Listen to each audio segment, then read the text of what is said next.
Well, moving on to the next one. This is more about how you chose to become academics. So there are two parts to this question.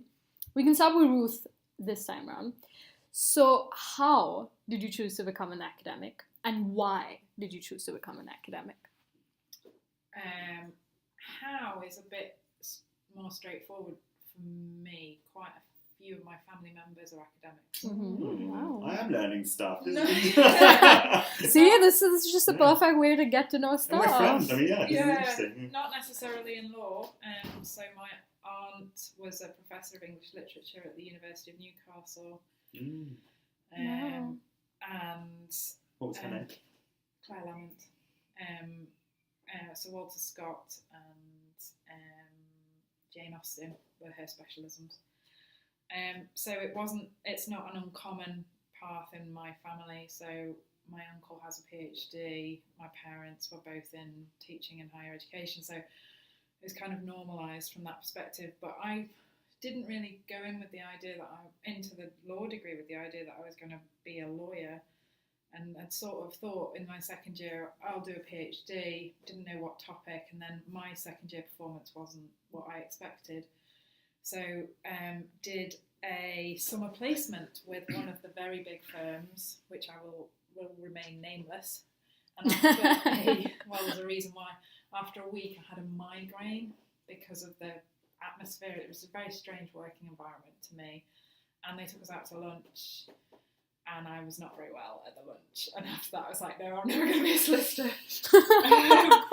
And I was convinced You have to let your body tell you that I cannot be a solicitor. No way. It's a very pressurised environment. It's very long working days. Mm-hmm. And obviously quite visceral as well, yeah. Yeah. And I'm told that I did quite well in the whole process, but by that time I decided that I didn't want them, not that they didn't want me. Ooh. So I then committed to the idea of doing a PhD, and then in my final year of my degree, one of the optional modules I took was called it's called Conflict of Laws, but it means Private International Law, and the person who taught that became my PhD supervisor. One of the subjects she taught during the family aspect of that course as opposed to the commercial aspect was international child abduction. There was a new, at the time, EU regulation coming in that governed international child abduction, and that became my PhD. Wow. So I went straight from undergraduate degree to PhD. No masters in between. At the time, you didn't necessarily, lots of people did, but you didn't have to have a master's. Is that different now? Yes. Much different. You need that master's. The case that you would need the master's before you proceeded to PhD. So yeah, that her name was Sue Knott, and she's now retired, and she agreed to supervise my PhD, and I went straight into that. Mm-hmm. Okay. What about you, Neil? The how and why of becoming an academic? That was a bit of an accident. And you can mention the training contract. Yeah, so it was a bit of an accidental, serendipitous kind of outcome as a result of enjoying housing law as much as I did, and given the fact that Professor Cowan, my amazing lecturer in that course, had this experience himself, and it's often about just this sort of passing down as a recommendation. He advised that I might want to apply to the Law Commission of England and Wales to be a research assistant.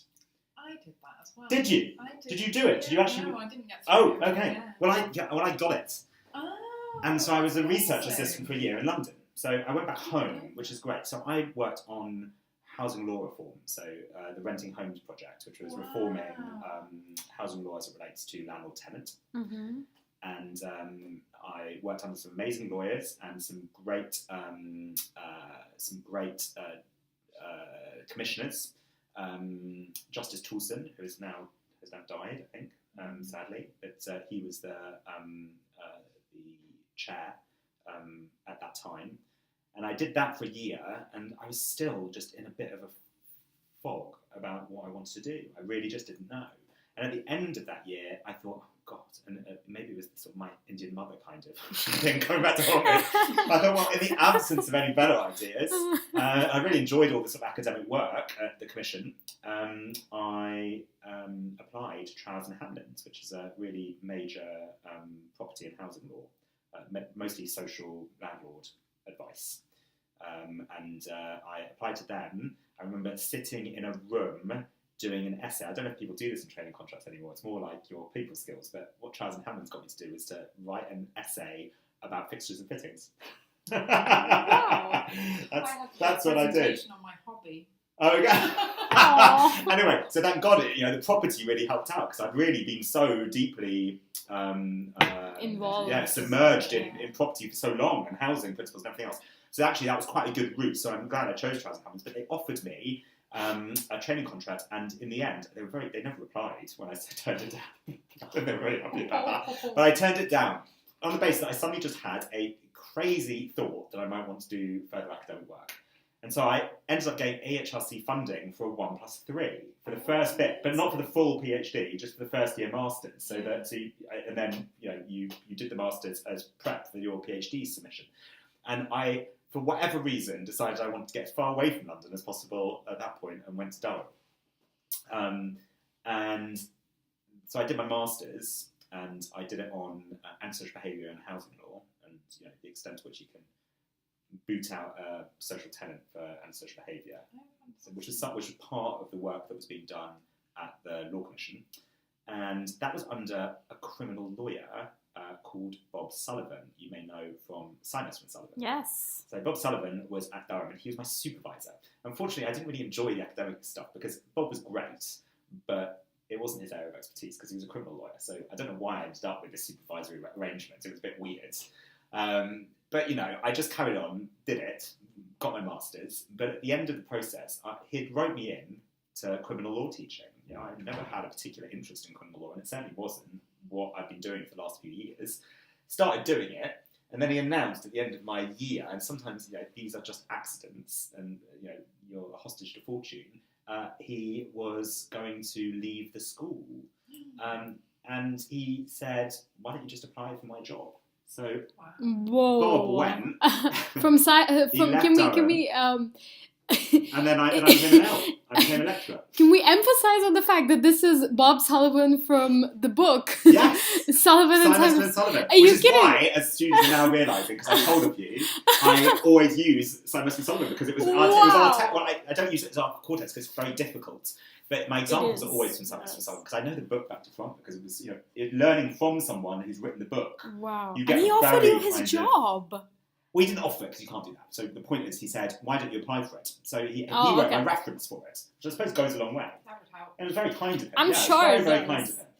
kind of him. Without a PhD, I ended up getting my first L. And it's a weird thing, because in retrospect, I probably would have gone on and done a PhD, but I didn't. And I just got on with the job of writing. Didn't need to at that point. No, you didn't at this point. And Ruth makes absolutely the right point. I don't This think is you how ever do this long again. ago, by the way? My job was in January 2005. Okay, so this is not that long ago. Not that long ago. But it's About a changed decade. a lot. It's in changed that a lot. time. So the expectation of a PhD is ever stronger. But they literally just, when I got the contract, I signed it, and then they pushed me into an office. I was in I an hope office not with literally. a phone and a computer, and no publications, and no PhD, and they just said, "Get on with it then," and that was it. And that was my life. Do you think your work experience, maybe working as a TA or just the work you've done and your interests helped you?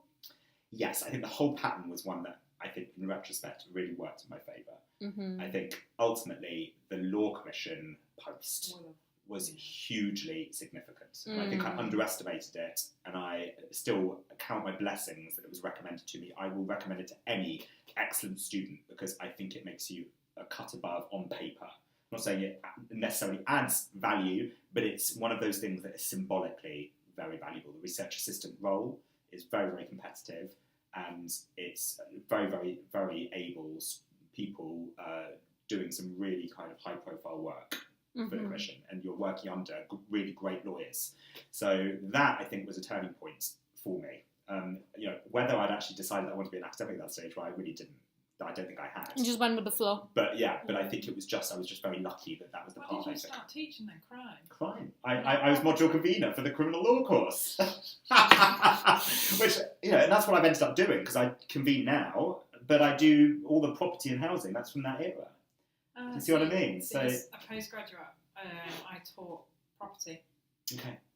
So I've taught property ever since. There you go. And so that's why we both do prop. And you kind of keep these things, if you're open enough to, and this goes back to your point, Abby, about being interested in the whole curriculum. If you love law, and I think we're both nerdy in that respect, we kind of like it all, even if it's not our area of expertise or knowledge.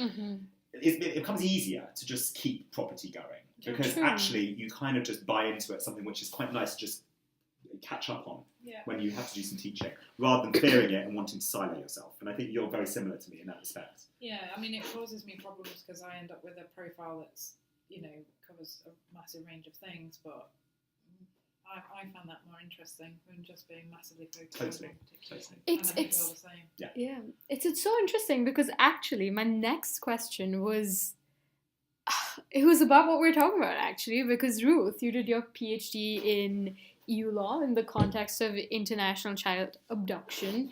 Neil, you, like you said, convened the criminal law course and law, gender and sexuality. No, law, and you also specialize in the relationship between law, sexuality and age. Well, that's a different story, yeah. Yes. How I came to that is a different stage. That's later But that's I had no interest in LGS at all when I got my first job.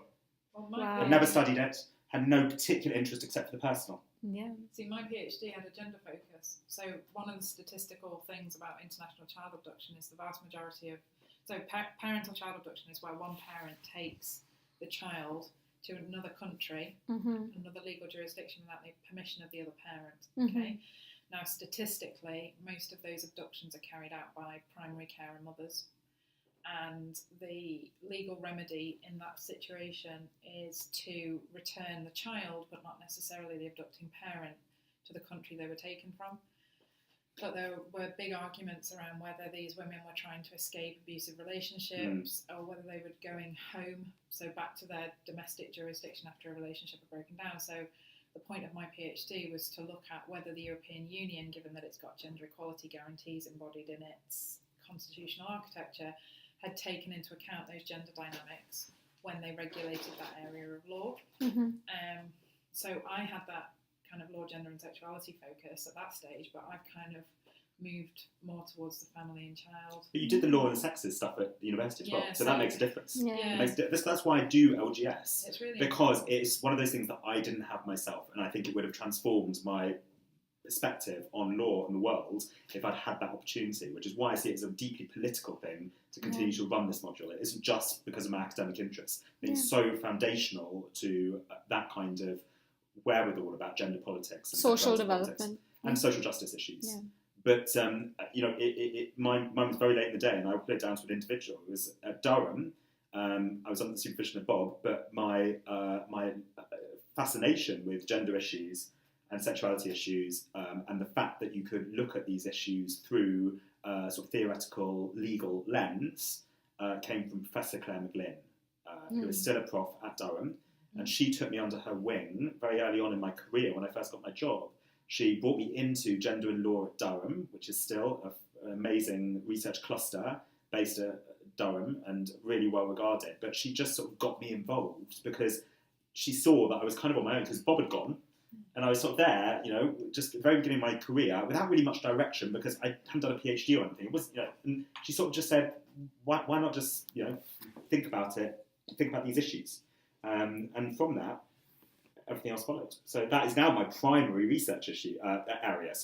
And the housing law stuff is a little bit more of the background. See, I got that with family law. So after I finished my PhD, I worked at the University of Sheffield under a very experienced and notable family lawyer called Catherine Williams, who's now retired, and she sparked an interest for me in family law more generally, not just the international aspects of it, because I taught with her, and so now my work is more on children's rights and child protection and the kind of international dimensions of that. So this is so interesting, because this is how it works then. When you have a lot of interest at law school and you're just interested in law, that's how you can teach criminal law and property law and you can, specialize in international child abduction, but also be a seminar taker for property law. But it's also a point about the idea that both of us share this journey that that actually meant we sort of crystallised what it was that we wanted to focus on later than you might imagine. Yeah, much later. Yeah, I think it's one of those things. I think an openness to the possibilities of law is the thing you need, and that actually that means that you're more likely to settle on something that really brings you joy in terms of the work that you do. Because actually, if I just carried on with housing law, I would have enjoyed it, but it wouldn't have been quite as inspiring day to day. And it just took that little bit of a longer time and the finding of the right person or people to get that opportunity to think about law in a different way. So it's an ongoing journey. Yeah, because that's happened to me more recently with, I've started looking at the history of the movement of children, so particularly within the British Empire. And in Australia as well, if I'm not wrong. Australia. Yeah. So the idea of transportation of convicts to Australia, very often the convict left behind a family, and then the efforts to reunite the family. And then more recently, I've been working with two colleagues in the history department at the University of Manchester, Eloise Moss and Charlotte Wildman. And we've been looking at the records in relation to children who were emigrated without their families from the northwest of England to Canada from about 1870 to about 1914. And that's because I had contact with a Professor Barry Godfrey, who has a particular interest in the history of criminal transportation. And of course, I had the family dimension to that. So things just change. It's never ending, is it, really? These things evolve. And if you close your mind to the idea of law in all its complexity, and also if you're not open to the interdisciplinary opportunities that we increasingly see in academia, then I think you're going to have a much less exciting relationship with law if you do take it to that academic level. Yeah, all your stuff's amazing. So I was going to say the same thing. Well, this has just been such a great and I guess this is why we brought the interviews in for the blog, because you never know what information you'll get from your professors. You never know what they'll talk about. You have a set of questions, but we've spoken about so much about your careers and about how you got to where you are, and about training contracts that were not accepted and stuff like that, because these are things that we'll all face. Maybe not the training contract part, because those are very rare to come by, but we'll face choosing between two options. We'll face that that dilemma of what you want to do with your lives. I'm facing it. I'm sure lots of my friends are facing it. So this was great that we could talk about this. I have two final questions for you. And one of them, I think, is it's very important for people to know at the law school, because I feel like 3 years have passed and I still struggle with this every day. And this is, what advice would you give to law students on how to read law? Anyone can start, by the way.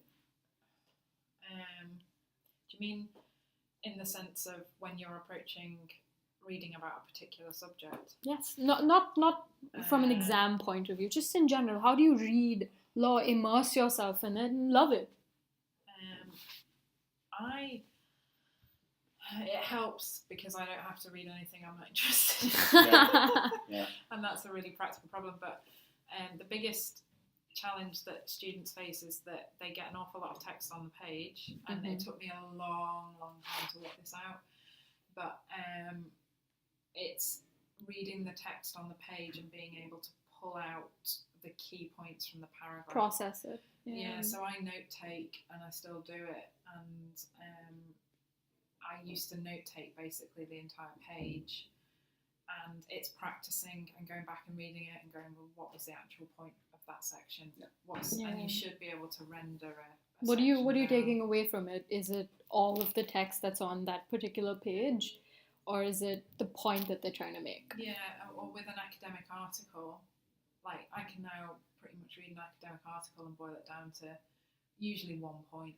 Wow. But maybe 1, 2 or 3. It's a skill. It's definitely a skill. It is, but it's taken me a long time to get there, but it's one that's worth practicing. I'm sure. And the only way you can practice it is by... Keep going. Yes. Read more. Yeah, read I guess that's where you need a lot of your will and your I guess, determination, because when you have 60-page readings to do every single day for every single module, if you don't have the willingness or the determination, you're not even going to make a dent.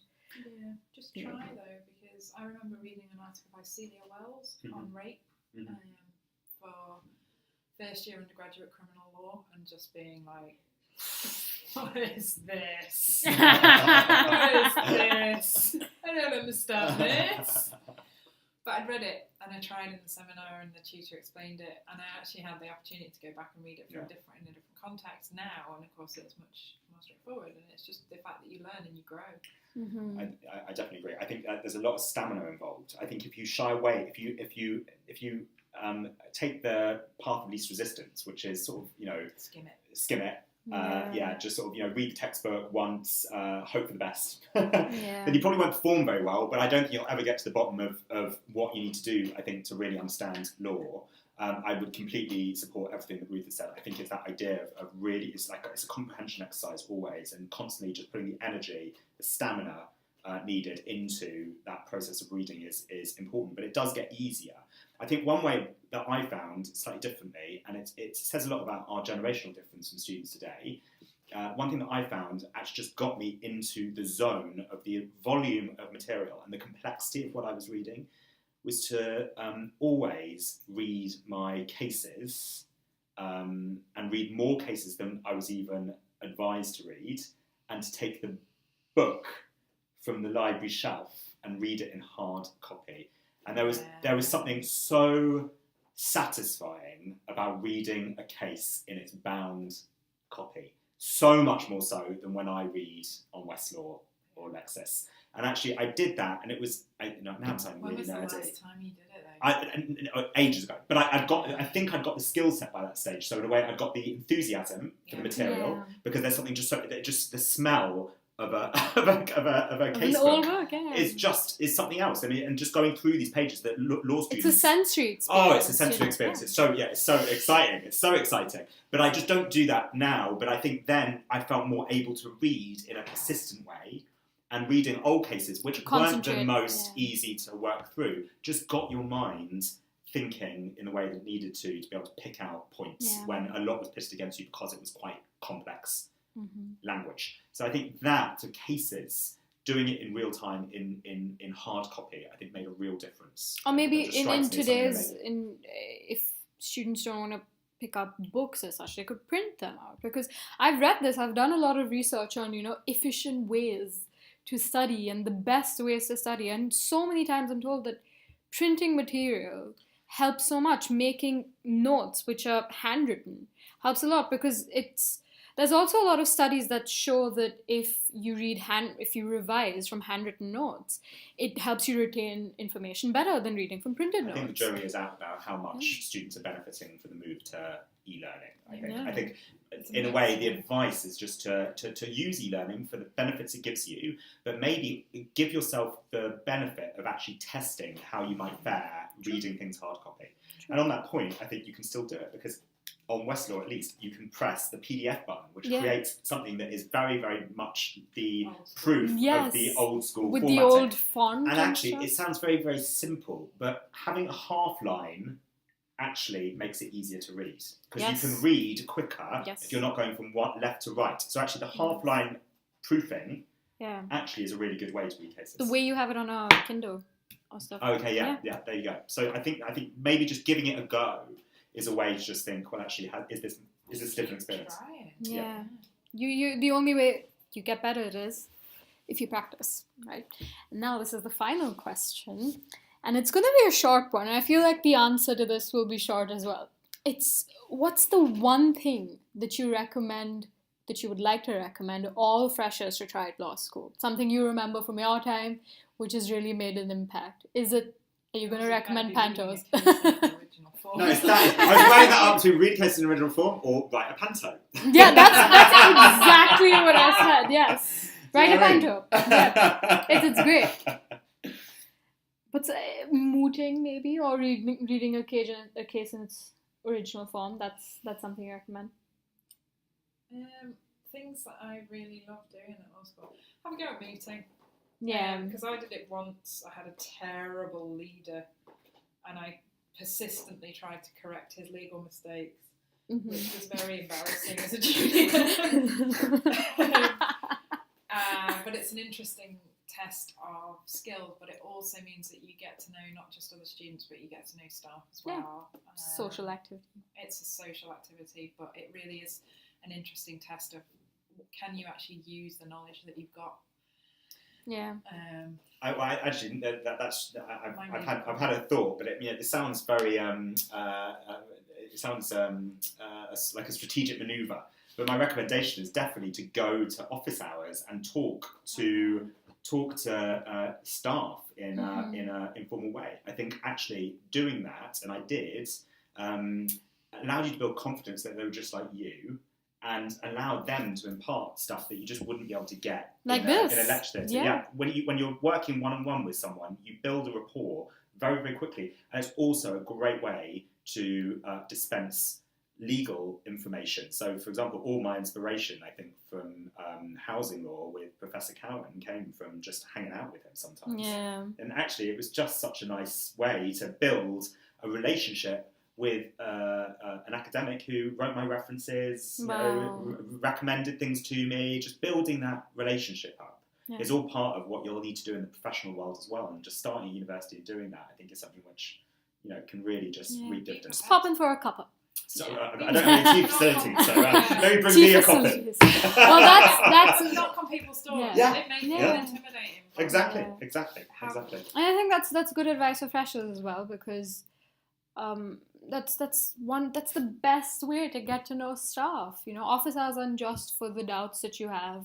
Exactly. Or the complaints you have about a mark. Exactly. They are just for starting a conversation where you don't actually know where it might go. Exactly. I mean, just if you've got at least something that you want to say, it's like your come and academic spare advisees. I mean, mine stay in touch. So I know, like, someone's moving to London this week, and somebody from the previous year's applying for a training contract. Somebody else is doing the LPC. Yeah. And that's really interesting for me because I get to see what they're doing in the future. Yeah, absolutely. Well, Neil, Cobb, Ruth, Lamont, this has been great, and thank you so much for participating in our inaugural interview for the Mull's Law blog.